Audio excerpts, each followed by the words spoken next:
Hello everyone, আজকে হচ্ছে আমরা ভাই পরিমাণগত রসায়নের সেকেন্ড লেকচার স্টার্ট করতেছি ভাই। সো এটা হচ্ছে আমার পার্সোনাল ফেসবুক গ্রুপ, তুমি চাইলে এখানে জয়েন দিতে পারো। আমরা এখানে আরো আমাদের সব ইনফরমেশন দেওয়ার চেষ্টা করি। আর হচ্ছে যে আমি আশা করতেছি তোমরা হচ্ছে ভাই আগের লেকচারটা দেখে আসছো, কারণ আগের লেকচারের উপর ভিত্তি করে আমরা এই লেকচারটা হচ্ছে আগাবো। ওকে, লেকচার 1 তো অলরেডি আপলোড করাই আছে, তো কেউ দেখে না থাকলে ভাই কষ্ট করে এটা দেখে ফেলো।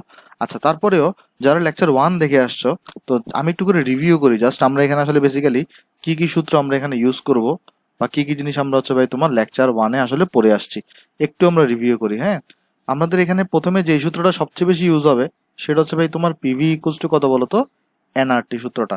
এটা ম্যাক্সিমাম টাইমে তোমার এখানে ইউজ হবে। এখানে পি দ্বারা কি বোঝানো হচ্ছে? পি দ্বারা বোঝানো হচ্ছে তোমার এখানে চাপ। ভি দ্বারা কি বোঝানো হচ্ছে ভাই? ভি দ্বারা বোঝানো হচ্ছে তোমার এখানে আয়তন। তারপরে তোমার এখানে এন দ্বারা কি বোঝানো হচ্ছে ভাই? এন দ্বারা বোঝানো হচ্ছে তোমার এখানে মূল সংখ্যা। তাহলে এন দ্বারা এখানে আমাদের বোঝানো হচ্ছে ভাই মূল সংখ্যা। আর তোমার এখানে আর দ্বারা বোঝানো হচ্ছে ভাই সার্বজনীন গ্যাস ধ্রুবক। সার্বজনীন গ্যাস ধ্রুবক। তো ভাই কারো এরকম লেখার দরকার নাই, কারণ পিডিএফ তো তোমাকে দিয়ে দেওয়াই হবে। তুমি যা জিনিসগুলো এখান থেকে জাস্ট একটু বুঝে যাও। হ্যাঁ, আচ্ছা, তাহলে এখানে গেল আর মানে তোমার হচ্ছে সার্বজনীন গ্যাস ধ্রুবক, আর টি যেটা আছে এটা দ্বারা বেসিক্যালি প্রকাশ করা হয় তোমার হচ্ছে ভাই তাপমাত্রাকে। ওকে, এই 5টা জিনিস হচ্ছে আমরা এখানে গতকালকে দেখছিলাম। তো এখানের মধ্যে ঝামেলাটা ছিল কাকে নিয়ে? ঝামেলাটা ছিল তোমার হচ্ছে ভাই আর কে নিয়ে। কি ঝামেলা ছিল ভাই? আর এর দুইটা ভ্যালু ছিল। একটা ভ্যালু ছিল তোমার হচ্ছে ভাই 8.314, আর আর এর আরেকটা ভ্যালু তোমার ছিল হচ্ছে 0.0821। তো 8.314 এর এককটা ছিল joule per kelvin mole inverse 1, আর এটার একক ছিল litre atmosphere K inverse 1 mole inverse 1। তাহলে দেখো আর এর আসলে দুইটা ভ্যালু ছিল, একটা 8.314 আর একটা হচ্ছে তোমার 0.0821। তো 8.314 এর এককটা কত ছিল? Joule per kelvin mole inverse 1। আর আর এর তোমার হচ্ছে ভাই যেটা ওই আরেকটা ভ্যালু ছিল কত? 0.0821। আর এটার একক কি ছিল বলতো? Litre atmosphere K inverse 1 mole inverse 1 ছিল। ওকে, আশা করি জিনিসটা এখানে বুঝতে পারছো ভাই। তো আমরা প্রথম কথা হচ্ছে ভাই 0.081 এটা আমরা কখন ইউজ করব? খেয়াল করে দেখো এখানে কি লেখা?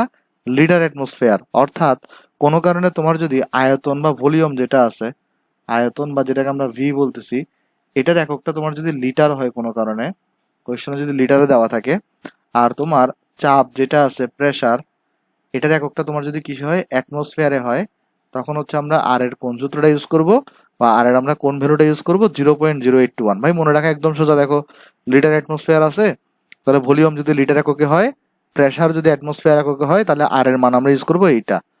আর যদি তোমার কোনো কারণে আয়তন বা ভি যেটা আছে, আয়তন বা ভি যেটা আছে এটা যদি কোনো কারণে মিটার কিউবে দেওয়া থাকে, এবং তোমার যে চাপটা যেটা আছে, চাপ চাপ বা প্রেসার, এটা যদি তোমার হচ্ছে ভাই নিউটন পার মিটার স্কোয়ার বা যদি তোমার প্যাসকেল এককে দেওয়া থাকে, তাহলে তুমি ইউজ করবা 8.314, এটা ইউজ করবা। ওকে, কিন্তু আমি তোমাকে বলি ম্যাক্সিমাম টাইমে আমরা কোনটা বেশি ইউজ করব? এই যে 0.081। সেটাকে একটু মনে রাখবা, কারণ আমাদের বেশিরভাগ সময়ই প্রেসারটা অ্যাটমসফিয়ারে দেওয়া থাকবে, ভলিউমটা লিটার এককে দেওয়া থাকবে। এই জিনিসগুলো আমরা আগেই পড়ে আসছি ভাই। তারপর আর কি পড়ছি ভাই? আমরা দেখো মোল সংখ্যার একটা সূত্র পড়ছিলাম, অনেক বড়। সেটা ছিল কি কি দেখো তো? ছিল তোমার হচ্ছে ভাই মোল সংখ্যা এন মানে ছিল তোমার হচ্ছে ভাই এম বাই এম। তারপরে ছিল হচ্ছে ভাই এক্স বাই এন এ ছিল, এক্স বাই এন এ ছিল। আর এখান থেকে দেখো, এখান থেকে আমরা এন মানে কত লিখতে পারি? পিভি ডিভাইডেড বাই আর টি লিখতে পারি। তাহলে এখান থেকে এন মানে আমরা লিখতে পারি PV divided by R T, right?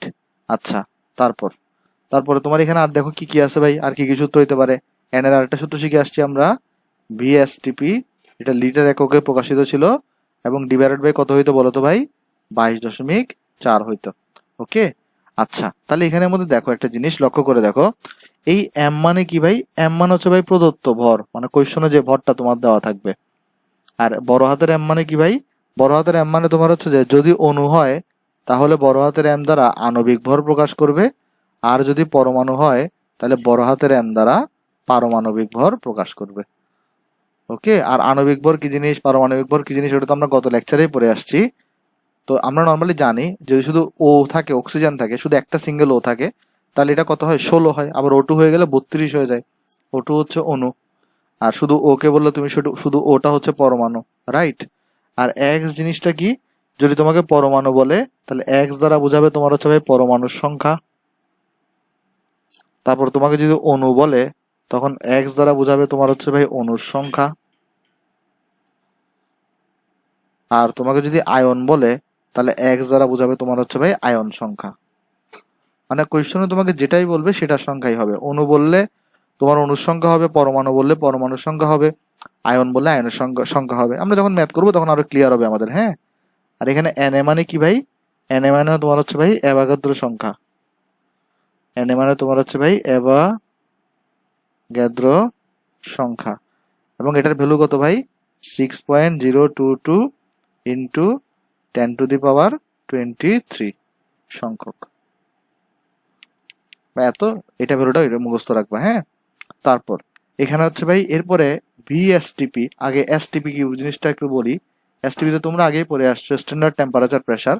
এসটিপিতে তোমার হচ্ছে ভাই প্রেসারটা কত হয়? 1 অ্যাটমসফিয়ার থাকে।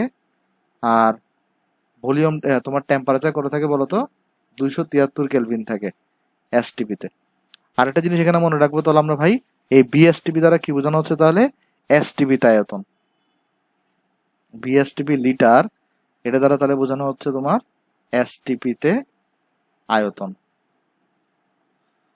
যা লিটার এককে প্রকাশিত, যা লিটার এককে প্রকাশিত। ওকে, আশা করি জিনিসটা এখানে বুঝতে পারছো ভাই। তাহলে আমরা যদি এগুলো তো আমরা গতকালকে দেখে আসছি আমরা জিনিসপত্রগুলা। তো হচ্ছে আমরা আরো কিছু জিনিসপত্র দেখতে যাচ্ছি আজকে। যেমন কি কি জিনিসপত্র, চলো আমরা একবার রিভাইজ করি জিনিসটা। একটা ছিল যে তোমার চাপের একক নিয়ে, পি এর একক নিয়ে, কারণ এগুলো হচ্ছে আমাদের বারবার লাগবে, হ্যাঁ। আজকে জাস্ট আমরা আরেকবার রিভাইজ করতেছি। দেখো পি এর একক, তো পি এর একক গুলোর মধ্যে সম্পর্ক মনে রাখবা। 1 অ্যাটমসফিয়ার মানে হচ্ছে তোমার 760 মিলিমিটার পারদ, বা তোমার হচ্ছে যে 76 সেন্টিমিটার পারদ, বা এটাকে আমরা বলতে পারি 0.76 মিটার পারদ। এটা একটা মনে রাখবা। আরেকটা জিনিস মনে রাখবা, সিমিলার ওয়েতে 1 অ্যাটমসফিয়ার মানে হচ্ছে 1.01325, তো 1 পয়েন্ট, হ্যাঁ, 325 into 10⁵ newton per metre square. আবার এটা মানে মনে রাখবা 1.01325 ইন্টু 10⁵ প্যাসকেল। আর যদি কিলোতে নিয়ে যাও তাহলে কিলো মানে কত? 10⁵ কে এটার সাথে রাখতে হবে, আর 10⁵ বাকি থাকবে, তাই না? মানে এখানে দেখো, এখানে 10⁵ কে আমরা কিভাবে লিখতে পারি? দুইটা পার্টে ভাগ করতে পারি 10⁵ কে। একটা হচ্ছে তোমার 10⁵ বা 10⁵, আর একটা 10⁵। দেখো এই যে 10⁵ কে আমরা দুইটা পোর্শনে ভাগ করতে পারি, একটা হচ্ছে যে 10⁵, আর একটা 10⁵, কারণ এই দুইটাকে গুণফল করে দেখো 10⁵ আসবে। তাহলে এই 10⁵ তো কিলোতে বসে যাবে, আর 10⁵ মানে 100, এটা 100 এই 1.01325 এর সাথে গুণ হবে, অর্থাৎ তখন এখানে থাকবে কত? 101.325 কিলো প্যাসকেল। এটা একটু তোমার মনে রাখতে হবে, মানে প্যাসকেল হলে এটা 10⁵ দিয়ে গুণ হবে এখানে, আর কিলো প্যাসকেল হলে জাস্ট 101.325। তাহলে এখানে একটু এভাবে করে মনে রাখবা ভাই এটা, কারণ খুবই ইম্পর্টেন্ট কনভার্সন। তারপরে আর একটা কনভার্সন ইম্পর্টেন্ট, সেটা হচ্ছে ভাই তোমার আয়তনের কনভার্সনটা। এটা অনেক ইম্পর্টেন্ট ছিল। আমরা বলছিলাম গতকালকে কি, দেখো তো, আমরা বলে আসছিলাম 1 লিটার মানে মনে রাখবা 1 ডেসিমিটার কিউব। আর আরেকটা কনভার্সন মনে রাখবা 1 millilitre, 1 millilitre equal to 1 centimetre cube বা 1 সিসি। এই দুইটা জিনিস তুমি এখানে মনে রাখবা। ওকে, এটা গেল এখানে। আচ্ছা, আরেকটা জিনিস দেখো, এখানে হচ্ছে আমরা এবার একটা জিনিস প্রমাণ করতে পারি চাইলে। কি প্রমাণ করতে পারি আমি তোমাকে দেখাই। সেটা হচ্ছে ভাই, আমি দেখাই এখানে একটু করে। চলো এটা একটু মুছে দিই এখানে আমরা, হ্যাঁ। দেখো একটা জিনিস দেখো, সেটা হচ্ছে ভাই, আমরা পিভি ইকুয়ালস টু কত পরে আসছি ভাই? এনআরটি। তাহলে আমরা এন এর জায়গায় কত লিখতে পারি? m/m ইন্টু আরটি লিখতে পারি, রাইট? তাহলে পিভি ইকুয়ালস টু আমরা এনআরটি লিখছি, জাস্ট এন এর জায়গায় কত লিখছি? m/m আরটি লিখছি। একটা জিনিস দেখো তো, আমরা সবাই ছোটকালেই পড়ে আসছি, আমাদের একটা 9 10 একটা সূত্র ছিল, ঘনত্বের সূত্র। ঘনত্ব এটাকে হচ্ছে আমরা রো দিয়ে প্রকাশ করতাম। এটা ইকুয়াল টু কি ছিল ভাই? ঘনত্বের সূত্র তোমার ছিল হচ্ছে ভাই এই ভর ডিভাইডেড বাই আয়তন হয়তো, রাইট? ঘনত্বের সূত্র ছিল কিন্তু ভর ডিভাইডেড বাই আয়তন। তাহলে একটা কাজ করে, এখানে তুমি তাহলে এখানে কত পাইছো? PV is equal to m/m RT. তাহলে এখান থেকে তুমি লিখতে পারো কত বলো তো?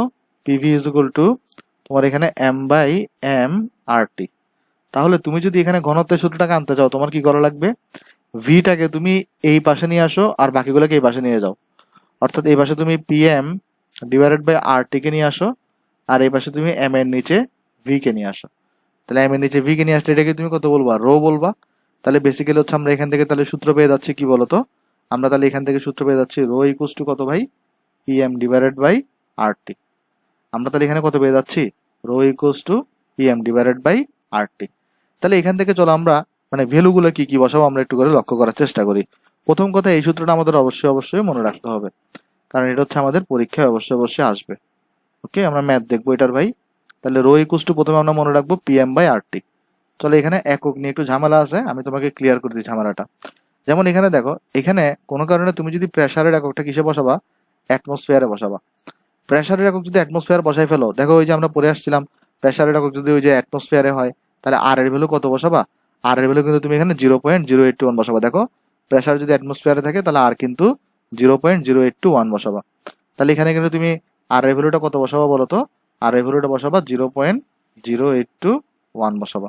ওকে, আর আমরা তো সবাই জানি এটার তাহলে একক কত হবে, লিটার অ্যাটমসফিয়ার।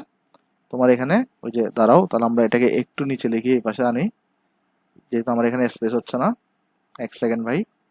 হ্যাঁ, তাহলে লিটার অ্যাটমসফিয়ার কে ইনভার্স 1 মোল ইনভার্স 1। ওকে, আর এর ভ্যালু গেল এটা। আর টেম্পারেচার যেটা আছে টি, এটা তো তাপমাত্রা, এটার একক কি হয়, কেলভিন হয়, রাইট। তাপমাত্রার একক হচ্ছে আমাদের এখানে কেলভিন হয়, কেলভিন। আর এখন তোমাকে আমি যদি জিজ্ঞেস করি এম এর একক কি হবে, অনেকে বলবা এম এর একক খালি গ্রাম হবে। আসলে দেখো এম এর আসলে বেসিক্যালি এটার এককটা কি হবে আমি তোমাকে দেখাই। এখানে আমরা সূত্র কি পড়ে আসছি দেখো তো, আমরা পড়ে আসছি তোমার হচ্ছে এখানে ভাই এন ইকুয়ালস টু কত ছিল, এম বাই এম ছিল। তাহলে বড় হাতের এম মান আমরা যদি এখানে লিখতে পারি কত, এম বাই ছোট হাতের এন। দেখো আমরা এন ইকুয়াল কত পড়ে আসছি, এম বাই এম। এই এমটাকে এদিকে নিয়ে আসো, তাহলে এনটা দিকে নেমে যাবে, তাহলে M equals to M by M. এখন এটার একক কি হয়, গ্রাম হয়, আর এটার একক কি হয়, মোল হয়। তাহলে কিন্তু বড় হাতের এম এর একক কত হবে বলো, গ্রাম মোল ইনভার্স 1। ওকে, বড় হাতের কিন্তু এম এর একক কত হবে, গ্রাম মোল ইনভার্স 1। তাহলে এই জিনিসটাকে আমি এখানে একটু বক্স করে দিই আলাদা করে বোঝানোর জন্য।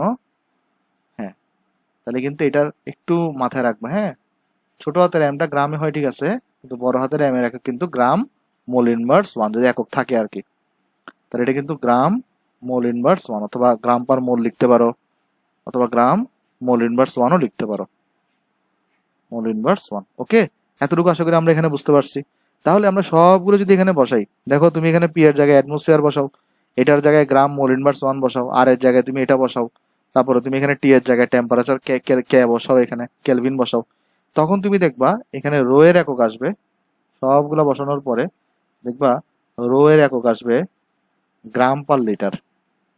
তাহলে রো এর একক কি আসবে ভাই, গ্রাম পার লিটার। তুমি চেক করে দেখতে পারো, তুমি এগুলো চেক, আমরা যদিও পরিবেশ রসায়নে যখন পড়াইছি আমরা এগুলো ডিটেলসে দেখাইছি আবার। তাও দেখো এখানে অ্যাটমসফিয়ার বসাও, তারপরে তুমি এখানে এম এর জায়গায় গ্রাম পার মোল বসাও, মোল ইনভার্স 1 বসাও, আর এর জায়গায় এটাকে বসাও, দেখবা কাটাকাটি, আর টি এর জায়গায় কেলভিনকে বসাও, কাটাকাটি করে দেখবা এই রো এর এককটা কত থাকে বলতো, গ্রাম পার লিটার থাকে। ওকে, আশা করি জিনিসটা এখানে বুঝতে পারছো ভাই। তাহলে এই জিনিসটা একটু এখানে মাথায় রাখবা। তা আরেকটা জিনিস আমি তোমাকে এখানে লিখে দিই কনভার্সন, সেটা মনে রাখবা 1 গ্রাম পার লিটার এটা ইকুয়ালস টু আসলে হয় 1 কেজি পার মিটার কিউবের সমান। তাহলে আরেকটা ইম্পর্টেন্ট কনভার্সন, এটা প্রমাণ তোমার দরকার নাই, জাস্ট আপাতত শিখে রাখো একটু করে, যে আমরা নর্মালি গ্রাম পার লিটারে প্রকাশ করব, কিন্তু আমরা জেনে রাখি যে 1 গ্রাম পার লিটার মানে কতটুকু বলতো, 1 কেজি পার মিটার কিউব। একটু এগুলো মনে রাখবো আমরা। হ্যাঁ, আচ্ছা, এগুলো তো আমরা আগের দিনেই পড়াইছিল। চলো তাহলে আমরা আজকে আমাদের ম্যাথগুলো স্টার্ট করি একটা একটা করে। দেখো এই চ্যাপ্টারে আসলে আমরা অনেকগুলো ম্যাথ করবো। হ্যাঁ, সো কোনো ম্যাথই আসলে বাদ যাবে না আর কি, সো টেনশন নাই ভাই। চলো আমরা তাহলে আস্তে আস্তে করতে থাকি। দেখো তো ফার্স্ট ম্যাথটা আমাকে কি বলছে এখানে, ফার্স্ট ম্যাথটাতে আমাকে বলা হচ্ছে আমি যদি কোনো কারণে 150টা স্বাক্ষর দিই তাহলে আমার একটা গ্রাফাইট পেন্সিলের 15 মিলিগ্রাম খরচ হয়। প্রথমে আমাকে একটু করে বলো, এই যে গ্রাফাইট যে জিনিসটা আছে এটা কি, গ্রাফাইট আমরা সবাই জানি গ্রাফাইট জিনিসটা আসলে হচ্ছে যে কার্বনের একটা রূপভেদ। তাহলে গ্রাফাইট মানে কি বলতো, কার্বনের রূপভেদ, আমরা সবাই জানি। মানে গ্রাফাইট মানে তাহলে আমরা কার্বন ধরতে পারি। তাহলে এখানে আমাকে বলতেছে কি যে 150টি স্বাক্ষর দিলে একটি গ্রাফাইট পেন্সিলের কতটুকু খরচ হয়, 15 মিলিগ্রাম খরচ হয়। প্রতিটি স্বাক্ষরে তাহলে কতটি কার্বন পরমাণু ব্যয় হবে। দেখো পরমাণুর সংখ্যা বের করতে বলতেছে, ওই যে তাহলে তোমাকে এক্স বের করতে বলতেছে। হ্যাঁ, কারণ এক্স মানে আমরা কি শিখে আসছিলাম, এই যে দেখো এই পরমাণু সংখ্যা বা অণুর সংখ্যা, আয়ন সংখ্যা, যেটা আমাকে বের করতে বলবে। তাহলে এখানে তোমাকে পরমাণুর সংখ্যা বের করতে বলতেছে। তাহলে কোয়েশ্চনে কি দেওয়া আছে আমরা চলো দেখি। কোয়েশ্চন আমাকে বলতেছে 150টি স্বাক্ষর দিলে 150টি স্বাক্ষর দিলে দেখো গ্রাফাইট খরচ হয়, মানে গ্রাফাইট পেন্সিলে গ্রাফাইট খরচ হয়, তো বা গ্রাফাইট খরচ হওয়া যে কথা, কার্বন খরচ হওয়া সেম কথা। কার্বন খরচ হয়, কারণ গ্রাফাইট হচ্ছে তোমার কার্বনের একটা রূপভেদ। কতটুকু? 15 মিলিগ্রাম। ঠিক আছে, 150টা স্বাক্ষর দিলে কতটুকু খরচ হয় ভাই? 15 মিলিগ্রাম। তাহলে আমাকে বল, আমাকে হিসাব করতে বলছে প্রতিটা স্বাক্ষরে কতটা খরচ হয়। তাহলে একটা স্বাক্ষরের জন্য লাগবে, তাহলে একটি স্বাক্ষর দিলে কার্বন খরচ হয় কত হবে? 150টার জন্য তোমার হচ্ছে 15, তাহলে একটার জন্য কত হবে? 15 ডিভাইডেড বাই 150 করো, এত মিলিগ্রাম। তাহলে এখানে কত আসবে? 1/10 আসবে, অর্থাৎ অর্থাৎ 0.1 মিলিগ্রাম, অর্থাৎ 0.1 মিলিগ্রাম। তো 0.1 মিলিগ্রামকে তুমি গ্রামে নিয়ে গেলে কত লিখতে পারো? 10⁻4 গ্রাম। অর্থাৎ এতটুকু ভর হচ্ছে তোমার খরচ হবে। অর্থাৎ তুমি যদি একটা স্বাক্ষর দাও, তাহলে গ্রাফাইট পেন্সিলের এতটুকু তোমার কি খরচ হবে? ভর খরচ হবে। আর ভর, যেই ভরটা খরচ হয় সেটাকে আমরা কি বলি? ছোট হাতের এম বলি। ওই এম মানে কি ছিল? ভর ছিল না? তাহলে এখানে দেখো জিজ্ঞেস করছে কতটি কার্বন পরমাণু ব্যয় হয়, মানে এক্স বের করতে বলতেছে তোমাকে। তো তাহলে তুমি এন এর সূত্রটা কি শিখে আসছো? দেখো, এন এর সূত্রটা শিখে আসছো কিন্তু m/m ইকুয়ালস টু x/n এ। তাহলে এই m/m মানে কিন্তু তুমি এখানে x/n এ লিখতে পারো। তাহলে এখান থেকে তুমি কি লিখতে পারো? m/m equals to x divided by N এ।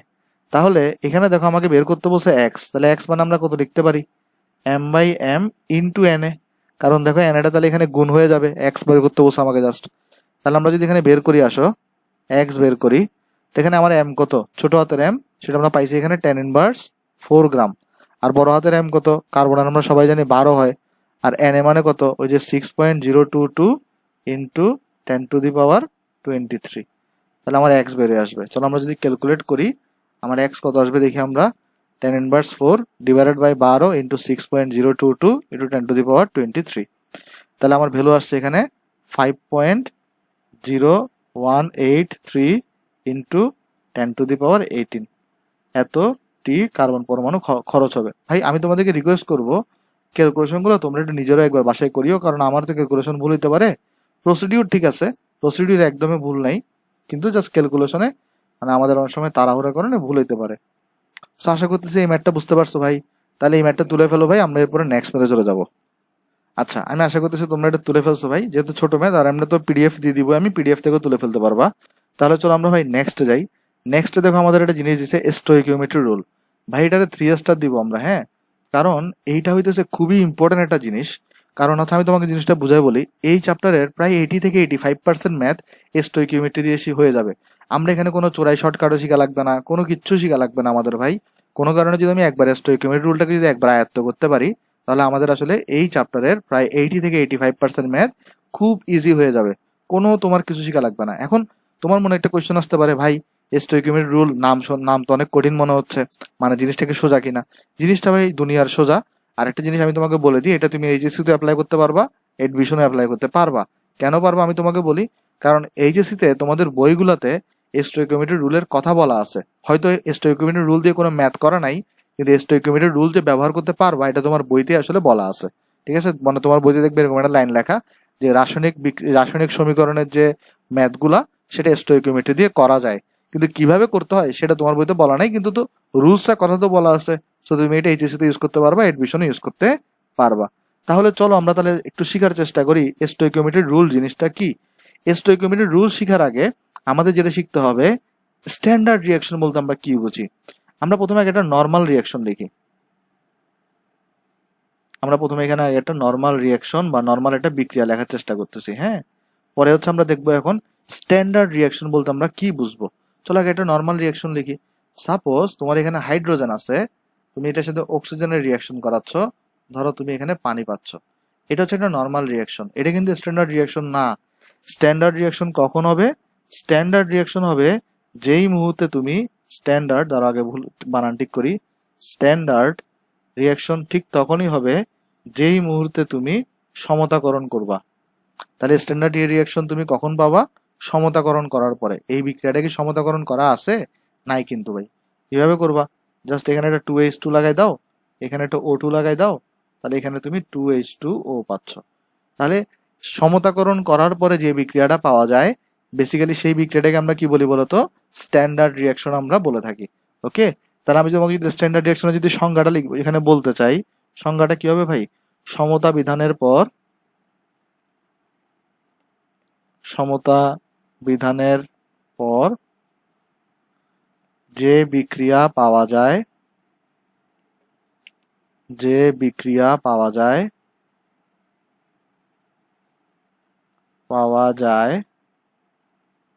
তাকে স্ট্যান্ডার্ড রিয়াকশন বলে। তাহলে সমতা বিধানের পর যে বিক্রিয়া পাওয়া যায় তাকে স্ট্যান্ডার্ড রিয়াকশন বলে। ওকে, তাহলে সমতা বিধান করার পর তুমি যে বেসিক্যালি যে বিক্রিয়াটা পাবা, এটাই হচ্ছে তোমার কি বলতো? Standard reaction. আশা করি জিনিসটা এখানে বুঝতে পারছো ভাই। তাহলে এখন চলো আমি তোমাকে জিনিসটা একটু করে বোঝানোর চেষ্টা করি। এখানে বেসিক্যালি এটা নর্মাল বিক্রিয়া দিয়ে, সাপোজ আমি এখানে একটা স্ট্যান্ডার্ড রিয়াকশনের কথা চিন্তা করতেছি।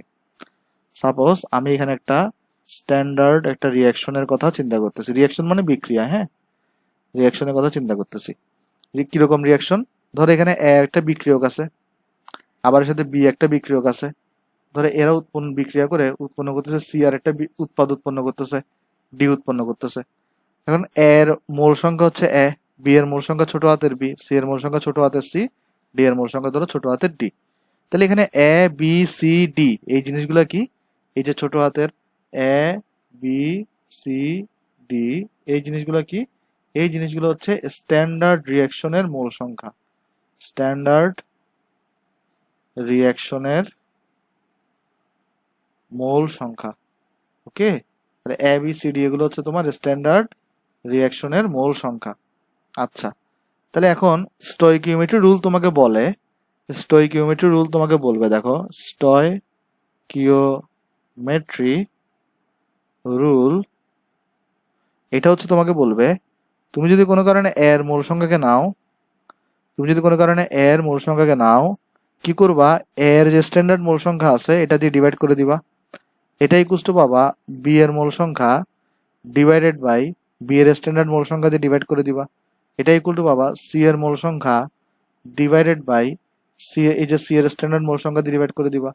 আর ডি এর মোল সংখ্যা ডিভাইডেড বাই ডি এর স্ট্যান্ডার্ড মোল সংখ্যা দিয়ে ডিভাইড করে দিবা। সো এই যে ফর্মুলাটা তুমি পাইছো, এই জিনিসটাকে আমরা কি বলি বলতো? Stoichiometry rule. ভাই এটা তো দুনিয়ার ইজি, তাহলে এটাকে এত ইম্পর্টেন্ট কেন বললেন? কারণ হইতেছে যে এটা দিয়ে দেখবা এই সিম্পল কনসেপ্টটা ইউজ করে তুমি কয়টা ম্যাথ, অনেক কঠিন ম্যাথ তোমার জন্য অনেক ইজি হয়ে যাবে। ওকে, তাহলে জাস্ট কি করবা বলতো? এখানে এর মোল সংখ্যাকে যখন নিবা তখন ডিভাইড করবা কি দিয়ে? এর স্ট্যান্ডার্ড মোল সংখ্যা দিয়ে। বি এর মোল সংখ্যাকে যখন নিবা ডিভাইড করবা কাকে দিয়ে? বি এর স্ট্যান্ডার্ড মোল সংখ্যাকে দিয়ে। সি এর মোল সংখ্যা নিলে সি এর স্ট্যান্ডার্ড, ডি এর মোল সংখ্যা নিলে ডি এর স্ট্যান্ডার্ড। তোমার হচ্ছে মোল সংখ্যা দিয়ে ভাগ করে দিবা এবং এরা পরস্পর কি হবে? ইকুয়াল হবে।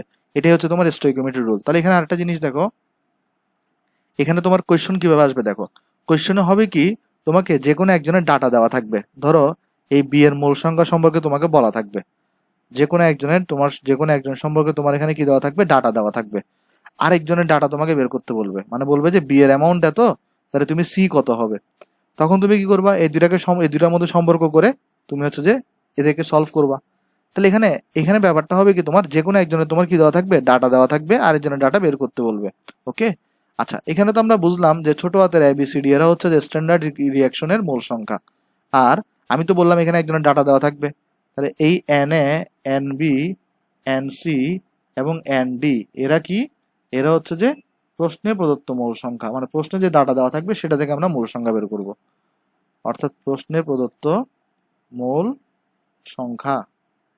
তাহলে আরেকবার ক্লিয়ার করি ভাই, এই যে তোমার ছোট হাতের এবিসিডি, এই যে তোমার দেখো ছোট হাতের এবিসিডি এরা হচ্ছে স্ট্যান্ডার্ড রিয়াকশনের মূল সংখ্যা, এই যে এগুলা। আর n A, N B, N C, n D এরা হচ্ছে কি? প্রশ্নের প্রদত্ত মূল সংখ্যা, মানে প্রশ্নের মধ্যে তোমাকে যেটা দেওয়া থাকবে সেটা। ভাই একটু আর একটু ক্লিয়ার করেন ভালো করে। চলো আমি একটা ম্যাথ দেখাই, সিম্পল একটা ম্যাথ। তো ওই ম্যাথটা থেকে তোমার হচ্ছে আরো আইডিয়া জন্মাবে ভালো। তাহলে চলো আমি এখানে তোমাকে একটা ম্যাথ দেখাই এরপরের পৃষ্ঠায়। ওকে, তাহলে এগুলো তো তোমার এমনি তোলার দরকার নাই, তুমি তো পিডিএফ তো দিয়ে দিব, তুমি পিডিএফ থেকে তুলে ফেলিও।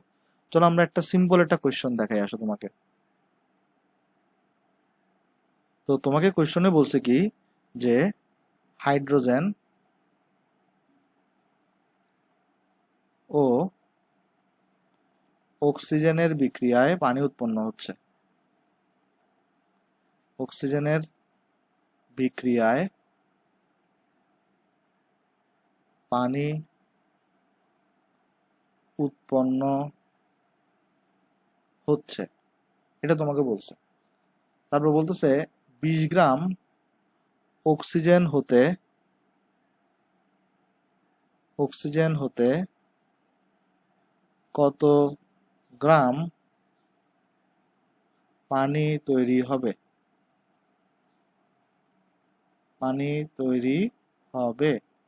তাহলে কোয়েশনে বলছে কি, দেখো কোয়েশনে বলতেছে যে তোমাকে এখানে হাইড্রোজেন ও অক্সিজেনের বিক্রিয়ায় তোমার কি উৎপন্ন হচ্ছে, পানি উৎপন্ন হচ্ছে। তাহলে হাইড্রোজেন এবং অক্সিজেনের মধ্যে আমরা রিয়াকশন করাবো, পানি তৈরি করব। এরপর বলতেছে 20 গ্রাম অক্সিজেন হতে কত গ্রাম তুমি পানি তৈরি হবে। তো চলো এটাকে আমরা সলভ করার চেষ্টা করি স্টোইকিওমেট্রি দ্বারা। আসো, তাহলে আমরা প্রথমে কি করব, আমরা হচ্ছে আগে প্রথমে লিখবো হচ্ছে যে স্ট্যান্ডার্ড রিয়াকশন।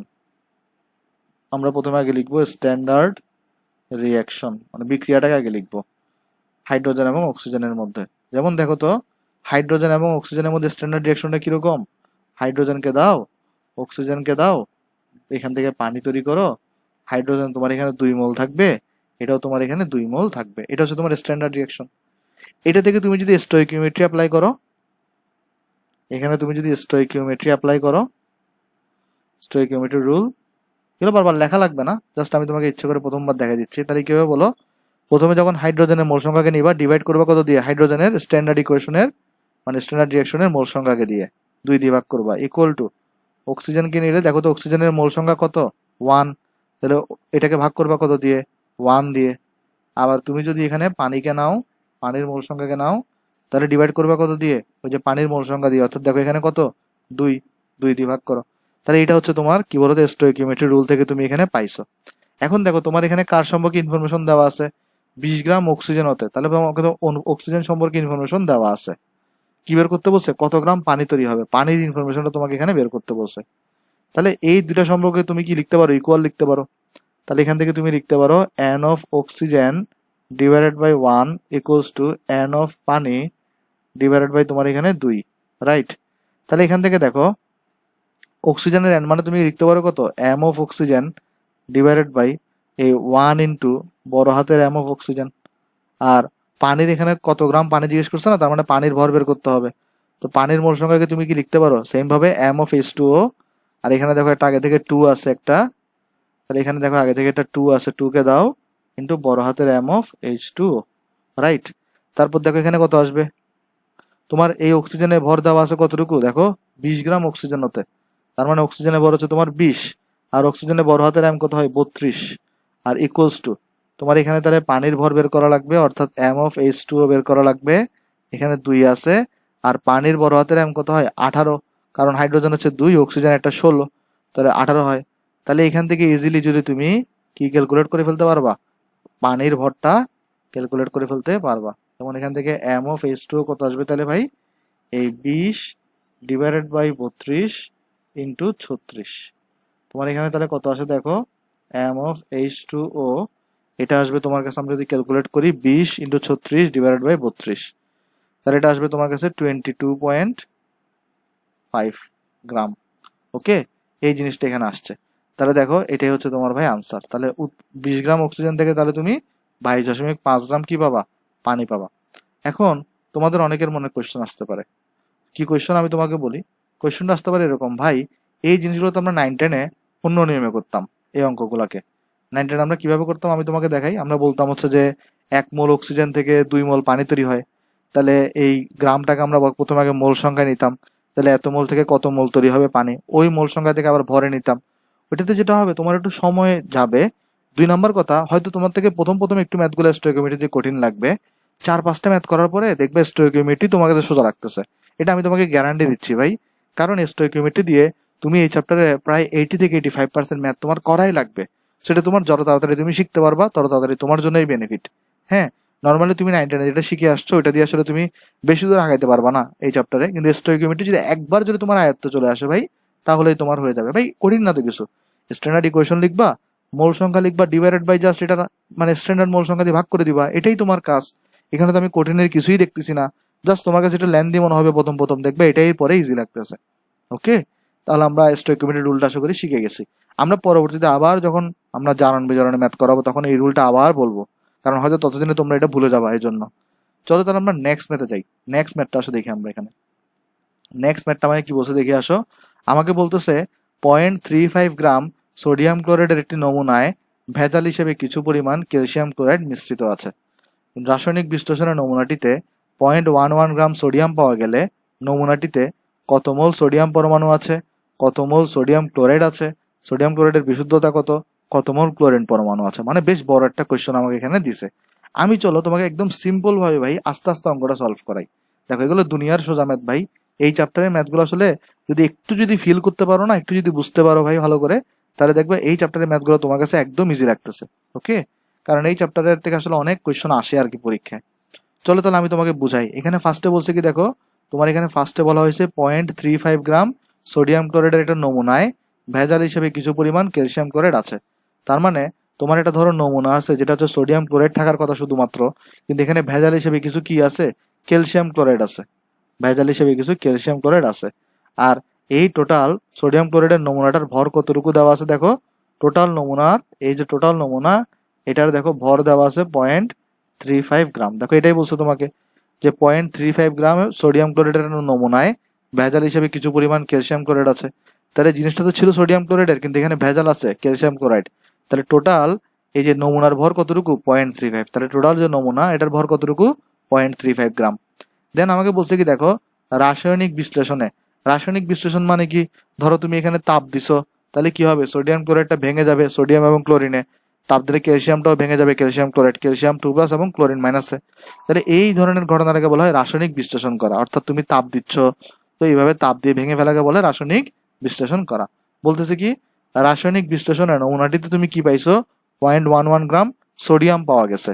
তাহলে নমুনাটিতে কত মোল সোডিয়াম পরমাণু আছে। তাহলে জিনিসটা বুঝো, তুমি এখানে বেসিক্যালি রাসায়নিক বিশ্লেষণ যখন করতেছো, তাহলে রাসায়নিক বিশ্লেষণের পরে কি হবে দেখো, রাসায়নিক বিশ্লেষণের পরে কি হবে দেখো এখানে। তাহলে রাসায়নিক বিশ্লেষণের পরে তোমার যে সোডিয়াম ক্লোরাইড আছে, রাসায়নিক বিশ্লেষণ করলে কি হবে, সোডিয়াম ক্লোরাইডটা সোডিয়াম প্লাস আর হচ্ছে ভাই ক্লোরিন মাইনাসে ভেঙে যাবে। অন্যদিকে তোমার যে ক্যালসিয়াম ক্লোরাইডটা আছে, রাসায়নিক বিশ্লেষণ করলে কি হবে ভাই, ক্যালসিয়াম 2+ আর হচ্ছে তোমার ভাই 2Cl মাইনাসে ভেঙে যাবে। এটা হচ্ছে রাসায়নিক বিশ্লেষণের পরের ফলাফল। এখন তোমাকে বলছে কি যে রাসায়নিক বিশ্লেষণের ফলে নমুনাটিতে তুমি কি পাইছো, 0.11 গ্রাম সোডিয়াম পাইছো। তাহলে এখানে সোডিয়ামের ভর কতটুকু, সোডিয়ামের ভর হচ্ছে যে 0.11 গ্রাম, রাইট। তোমাকে ফার্স্ট কোয়েশ্চন কি করছে, কত মোল সোডিয়াম পরমাণু আছে। তাহলে সোডিয়াম পরমাণুর মোল সংখ্যা বের করতে বলছে। তাহলে এটা মানে তুমি কি লিখবা, সোডিয়াম পরমাণুর মোল সংখ্যা আমরা n মানে কি জানি ভাই, ওই m/m। তাহলে সোডিয়ামের ভর ডিভাইডেড বাই সোডিয়ামের বড় হাতের m। তাহলে এখানে কত আসবে দেখো, সোডিয়ামের মোল সংখ্যা n অফ সোডিয়াম কত আসবে দেখো, সোডিয়ামের তুমি এখানে ভর কত পাইছো 0.11, দেখো 0.11, এই যে দেখো আমি তোমাকে দেখাই এখানে 0.11, দেখো এই m/m না, তো তুমি সোডিয়ামের ভর এখানে দেওয়া আছে কত 0.11 গ্রাম, তাহলে m এর জায়গায় জাস্ট 0.11 বসাইছো। আর সোডিয়ামের বড় হাতের m কত হয় আমরা সবাই জানি 23 হয় ভাই। তাহলে এখান থেকে দেখো সোডিয়ামের মোল সংখ্যা কত আসবে তোমার এখানে 0.11 ডিভাইডেড বাই 23। তাহলে সোডিয়ামের মোল সংখ্যা তোমার এখানে আসছে 0.004782647826 মোল, 0.004782647826 মোল। হ্যাঁ ঠিক আছে। তাহলে এটা হচ্ছে তোমার কিসের আনসার আসছে, কত মোল সোডিয়াম পরমাণু আছে, তার মানে এত মোল সোডিয়াম পরমাণু আছে। তাহলে এটা হচ্ছে তোমার একটা আনসার। ওকে, 1 নম্বরের আনসার গেল। তাহলে এটা হচ্ছে তোমার ভাই আনসার।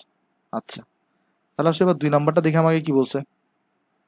2 নম্বরটা আমাকে বলতেছে কত মোল সোডিয়াম ক্লোরাইড আছে। তাহলে সোডিয়াম ক্লোরাইডের মোল সংখ্যা জিজ্ঞেস করছে।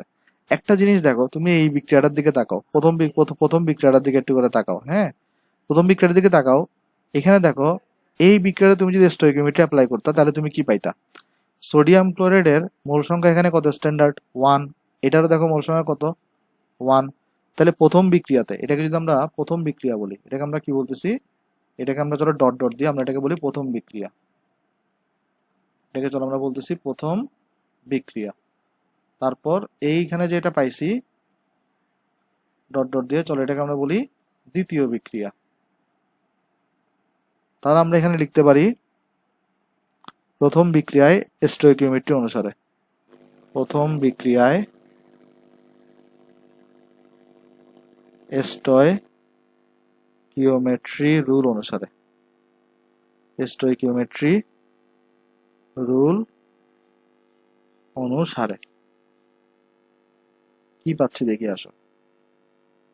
তাহলে প্রথম বিক্রিয়া যদি স্টোইকিওমেট্রি রুল অ্যাপ্লাই করি, তাহলে এখানে হচ্ছে আমরা সোডিয়াম ক্লোরাইডের মোল সংখ্যাকে লিখবো, ডিভাইডেড বাই আমরা এখানে কত লিখবো, ডিভাইডেড বাই কিন্তু আমরা এখানে 1 লিখবো। কেন? কারণ ভাই এখানে দেখো মোল সংখ্যা কিন্তু এখানে 1 আছে। ইকুয়ালস টু আমরা এখানে সোডিয়ামের মোল সংখ্যা লিখবো, ডিভাইডেড বাই কত লিখবো বলতো, এখানে কিন্তু আমরা 1 লিখবো, রাইট? কারণ এখানে দেখো যে সোডিয়াম আয়নের আগেও কিন্তু মোল সংখ্যা কত আছে, 1ই আছে। আর এখানে আমরা এন অফ ক্লোরিন এনকে লিখবো, ডিভাইডেড বাই কিন্তু আমরা এখানে ওইটা 1 লিখবো আমরা এখানে, কারণ দেখো এখানে আছে কয়টা, 1ই আছে, এটা স্ট্যান্ডার্ড মোল সংখ্যা। এখন আমাকে বলছে কি যে সোডিয়াম ক্লোরাইড কতটুকু আছে, তার মানে তোমাকে বের করতে বলছে কিন্তু সোডিয়াম ক্লোরাইডের মোল সংখ্যা।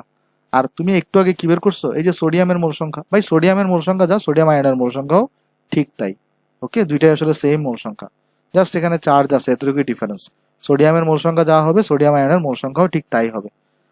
তাহলে এখানে দেখো তুমি তাহলে এখান থেকে কি লিখতে পারো, এইখান থেকে লিখতে পারো তাহলে, যেহেতু দোনোটা নিচে 1 আছে, তুমি তাহলে এখানে লিখতে পারো n of NaCl equals to কত, n of Na plus equal to কত, এন অফ Na প্লাস তুমি বের করছোই 0.0047826 মোল।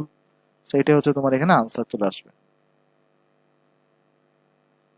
ভাই আমি ইচ্ছা করে অঙ্কগুলো একটু লেন্দি করাচ্ছি, কারণ এগুলো যদি একবার যদি তুমি শিখে যেতে পারো ভাই, তুমি হচ্ছে যে এগুলা আর কোনো অঙ্কে কোনো প্রবলেম হবে না। তো আশা করি এই ম্যাথটাও তুমি এখানে বুঝতে পারছো। এরপরে দেখো আমাকে কি বলছে, আমাকে বলতেছে সোডিয়াম ক্লোরাইডের বিশুদ্ধতা কত, মানে কতটুকু বিশুদ্ধ সোডিয়াম ক্লোরাইড এখানে আছে। একটা জিনিস দেখো, এই যে তুমি পাত্রটা এখানে নিছো, সাপোজ আমি যদি একটাকে উপরে তুলে দিই, এই যে তুমি এখানে পাত্রটা নিছো, এখানে 0.35 এর মধ্যে কিন্তু সোডিয়াম ক্লোরাইডও আছে, ক্যালসিয়াম ক্লোরাইডও আছে। তাহলে তোমার এখন বের করতে হবে যে সোডিয়াম ক্লোরাইড আসলে বিশুদ্ধতা কত পার্সেন্ট, মানে সোডিয়াম ক্লোরাইডের বিশুদ্ধতা কতটুকু বলছে। হ্যাঁ, তাহলে একটা কাজ করি, চলো আমরা একটু নেক্সট পৃষ্ঠায় যাই। আমরা আগের পৃষ্ঠায় কি বেশি দেখো, এখানে সোডিয়াম ক্লোরাইডের মোল সংখ্যা পাইছি 0.0047286।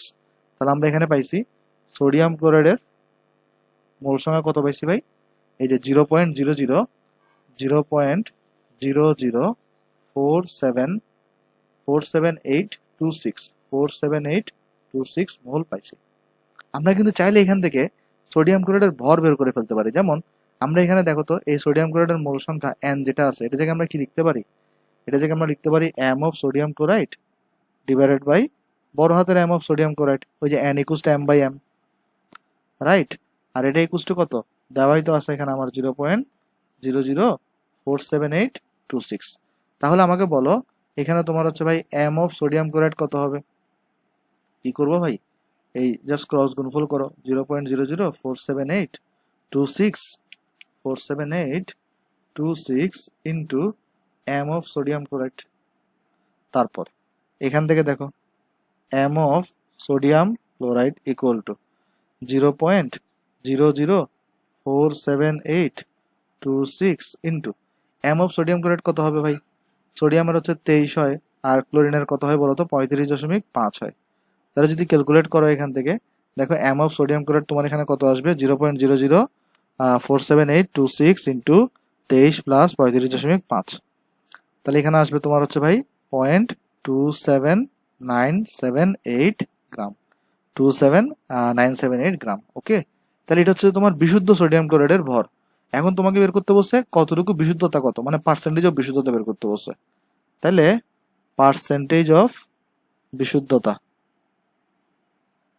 সোডিয়াম ক্লোরাইডের বিশুদ্ধতা আর কি। হ্যাঁ, এখন অ্যাকচুয়ালি সোডিয়াম ক্লোরাইড আছে কতটুকু, 0.27978, কিন্তু টোটাল এই যে পাত্রে দ্রবণের ভর কত ছিল, 0.35 ইন্টু তাহলে কত করবা 100%। এটা হচ্ছে তোমার বিশুদ্ধতার ভর, রাইট? তাহলে এখানে তুমি কত পাবা দেখো, 0.27978 ডিভাইডেড বাই 0.35 ইন্টু তুমি এখানে 100% করো, তাহলে এখানে তোমার কত আসবে 79.937%। তাহলে এত পার্সেন্ট তোমার এখানে বিশুদ্ধ কি আছে বলতো, সোডিয়াম ক্লোরাইড আছে 79.937%। আমি তোমাকে আরেকবার বলি ভাই, এরকম ভাই বিশুদ্ধতা বের করতে বললে তুমি কিভাবে বের করবা? তুমি এখানে বিশুদ্ধ সোডিয়াম ক্লোরাইডের, সাপোজ ধরো তোমাকে বের করতে বলছে বিশুদ্ধতার পার্সেন্টেজ, তাহলে তুমি এখানে বিশুদ্ধ সোডিয়াম ক্লোরাইডের ভর বসাবা, ডিভাইডেড বাই মোট যে পাত্রের মধ্যে যে নমুনা ছিল এটার ভরটাকে বসাই দিবা, ইন্টু 100% করে দিবা। তোমাকে যদি ভেজালের পার্সেন্টেজ বের করতে বলতো তখন তুমি কি করতা, উপরে ভেজালের ভর বসাইতা, ডিভাইডেড বাই মোট ভর ইন্টু 100%, এভাবে করতাম আমরা, রাইট? আচ্ছা, এইবার আমাকে দেখো সবচেয়ে ইম্পর্টেন্ট কোয়েশ্চেন করা হয়েছে, সেটা হচ্ছে ভাই কত মোল ক্লোরিন পরমাণু আছে। আচ্ছা, এটা কি ইম্পর্টেন্ট কোয়েশ্চেন কেন আমি বলতেছি, দেখো একটা জিনিস দেখো, তোমার এখানে সোডিয়ামের ভর দেওয়া ছিল কতটুকু, 0.11 গ্রাম। তোমার এখানে কোনো টেনশন করা লাগে নাই, কেন? কারণ এই যে সোডিয়ামটা শুধুমাত্র কার থেকে আসছে, এর থেকে আসছে। কিন্তু এখানে তোমাকে এবার ক্লোরিনের অ্যামাউন্ট জিজ্ঞেস করছে। এখানে প্রবলেমটা কি, ক্লোরিন প্রথম বিক্রিয়া থেকেও আসবে, ক্লোরিন দ্বিতীয় বিক্রিয়া থেকেও আসবে। তাহলে তোমাকে বলছে কত মোল ক্লোরিন পরমাণু আছে, তাহলে তোমার কি করা লাগবে, তোমার আগে চেক করা লাগবে প্রথম বিক্রিয়া থেকে কত মোল ক্লোরিন আসতেছে আর দ্বিতীয় বিক্রিয়া থেকে কত মোল ক্লোরিন আসতেছে। এই দুটোর যোগফলই হবে মোট কত মোল ক্লোরিন পরমাণু আছে। এটা তুমি এখান থেকে বের করতে পারবা। তার মানে আমরা যদি এখানে লিখি, আমাকে বের করতে বলছে কত মোল ক্লোরিন পরমাণু আছে, তাহলে আমরা লিখবো ক্লোরিনের মোল সংখ্যা ইকুয়ালস টু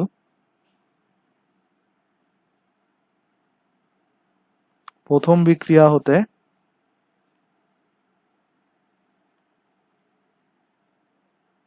আগত ক্লোরিনের মোল সংখ্যা,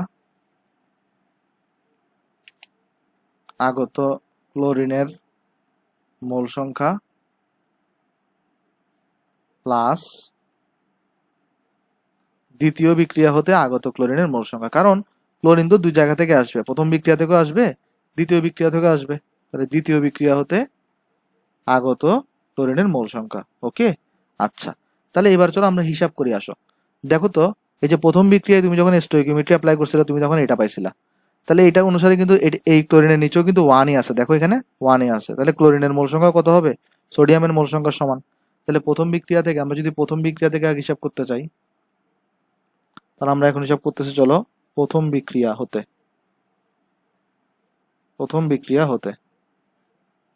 তাহলে প্রথম বিক্রিয়া হতে আমরা কিভাবে লিখতে পারি, দেখো এই যে প্রথম বিক্রিয়ার জন্য তো আমার স্টোইকিওমেট্রি হচ্ছে এইটা, তাই না?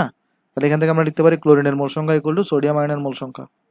এখান থেকে আমরা লিখতে পারি ক্লোরিন আয়নের মোল সংখ্যা ইকুয়ালস টু সোডিয়াম আয়নের মোল সংখ্যা। এটা কত আসবে, সোডিয়াম আয়নের মোল সংখ্যা কত ছিল, এই যে দেখো তোমার এখানে ছিল 0.0047826, 0.0047826, এত মোল। তাহলে এত মোল হচ্ছে ক্লোরিন প্রথম বিক্রিয়া থেকে আসছে। এবার আমার হিসাব করা লাগবে দ্বিতীয় বিক্রিয়া থেকে আমার কতটুকু ক্লোরিন আসছে, দ্বিতীয় বিক্রিয়া থেকে। আচ্ছা, কোয়েশ্চন হচ্ছে আমরা কিভাবে হিসাব করব। কোনো কারণে যদি আমি ক্যালসিয়াম অথবা ক্যালসিয়াম ক্লোরাইড এই দুইজনের মধ্যে যে কোনো একজনের যদি মোল সংখ্যা বের করতে পারি, আমি তোমাকে আরেকবার বোঝাই বলি, কোনো কারণে এই ক্যালসিয়াম ক্লোরাইড অথবা ক্যালসিয়াম এই দুইজনের মধ্যে যে কোনো একজনের যদি আমি কোনো কারণে মোল সংখ্যা বের করতে পারি, তাহলে এই পুরো বিক্রিয়াটাতে স্টোইকিওমেট্রি অ্যাপ্লাইয়ের মাধ্যমে আমরা এই যে লাস্টে যে ক্লোরিন আছে এটার মোল সংখ্যা আমরা বের করে ফেলতে পারবো। এখন এখানে দেখো ক্যালসিয়াম সম্পর্কে তোমার কোনো ইনফরমেশন দেওয়া নাই, কিন্তু ক্যালসিয়াম ক্লোরাইডের কথা এখানে বলা আছে। একটা জিনিস দেখো তো, তুমি এখানে এই কিছুক্ষণ আগে কি পাই আসছিলা, যে পাত্রের মধ্যে বিশুদ্ধ সোডিয়াম ক্লোরাইডের ভর কতটুকু, এত, রাইট? এটা পাই আসছিলা। তাহলে আমরা সবাই জানি, এই দেখো এখান থেকে আমরা দেখতে পাচ্ছি এইটা থেকে সোডিয়াম ক্লোরাইডের ভর আর ক্যালসিয়াম ক্লোরাইডের ভরে মোট যোগফল কত, 0.35 গ্রাম। তাহলে আমরা এখান থেকে কি করতে পারি, দেখো তো আমরা এখান থেকে লিখতে পারি পাত্রের চিত্রানুসারে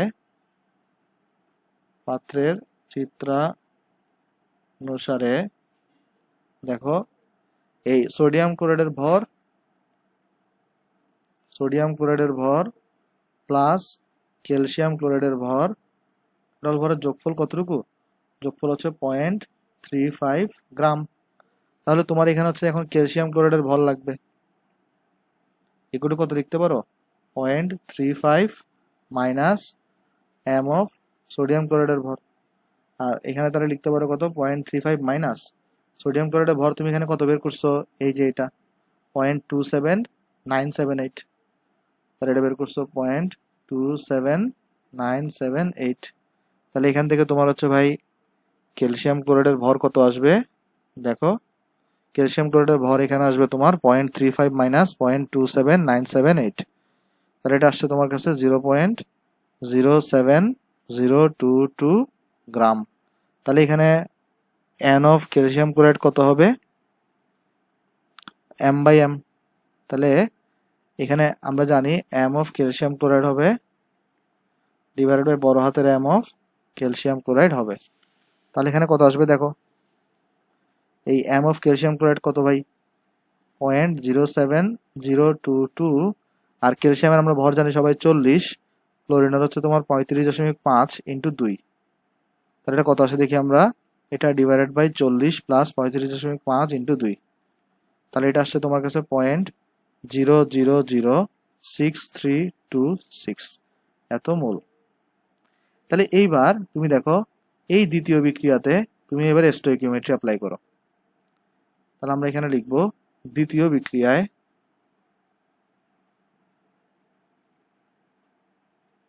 স্টোইকিওমেট্রি অনুসারে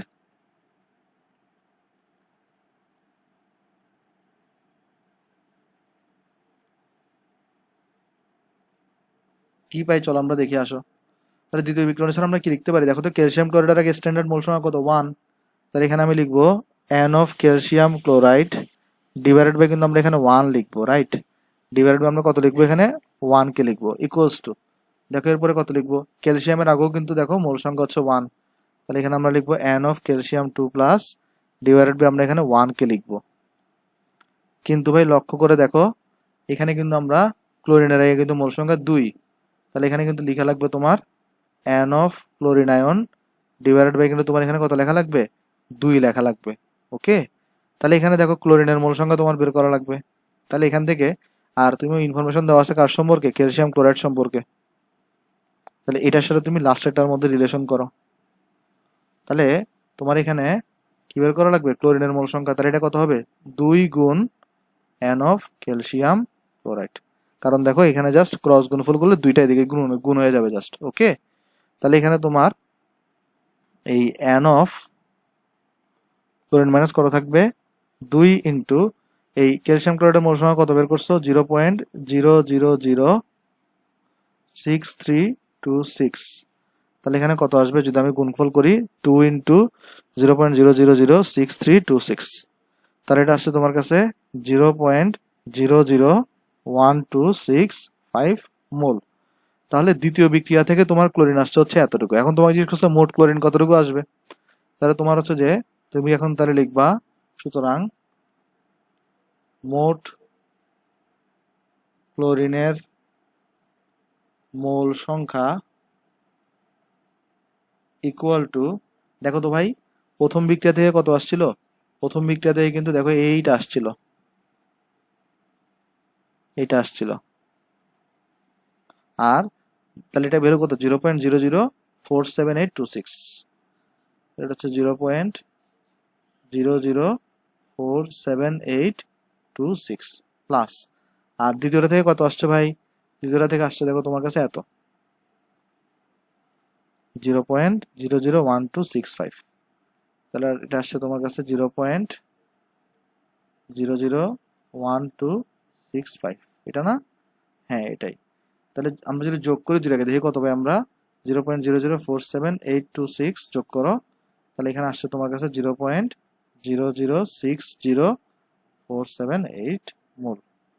এটা হইতেছে আমার ভাই টোটাল ক্লোরিনের মোল সংখ্যার আনসার।